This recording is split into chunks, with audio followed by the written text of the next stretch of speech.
22 വർഷത്തെ പ്രവാസ ജീവിതത്തിന് അറുതി വരുത്തി നാട്ടിൽ സിമന്റ് കട്ട നിർമ്മാണ കമ്പനി നടത്തുകയാണ് മാത്യു ടി കുര്യൻ. കോവിഡ് കാലമാണ് മാത്യുവിനെ ജീപ്പ് നിർമ്മിക്കാൻ പ്രേരിപ്പിച്ചത്. നമ്മുടെ കൊറോണ സമയത്ത് ടൈം പാസിന് വേണ്ടി ഇങ്ങനെ ആലോചിച്ചപ്പം ഇങ്ങനെ ഒരു ഐഡിയ നമ്മുടെ മനസ്സിൽ വന്നു. അതുകൊണ്ട് നമ്മൾ പലയിടത്തുനിന്ന് ഈ സാധനങ്ങൾ എടുത്ത് നമ്മൾ തന്നെ എല്ലാം റെഡിയാക്കുകയായിരുന്നു. 40,000 രൂപയ്ക്ക് ആക്രിക്കടയിൽ നിന്ന് ഹോണ്ട ആക്റ്റീവയുടെ എഞ്ചിൻ സംഘടിപ്പിച്ചു. ടയറുകൾ ഉൾപ്പെടെയുള്ളവയും ആക്രിക്കടകളിൽ നിന്ന് തന്നെ വാങ്ങി. 40,000-ഓളം രൂപയാണ് 2 പേർക്ക് സഞ്ചരിക്കാവുന്ന ജീപ്പ് നിർമ്മാണത്തിന് ആകെ ചെലവായത്.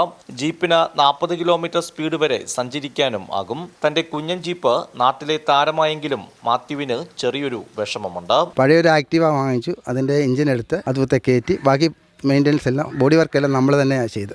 പിന്നെ ഇത് വെച്ചു. പിന്നെ ഇത് പറഞ്ഞ വെഹിക്കിൾ ഇൻസ്പെക്ടർ അനുവാദം ഇല്ലാതെ റോഡിൽ ഇറക്കാൻ പറ്റത്തില്ല. അതുകൊണ്ട് നമ്മൾ റോഡിൽ ഇറക്കത്തില്ല. നിരവധി ആളുകളാണ് ഇതിനോടകം തന്നെ മാത്യുവിൻ്റെ വീട്ടിലേക്ക് എത്തുന്നത്. കൈരളി ന്യൂസ്, പത്തനംതിട്ട.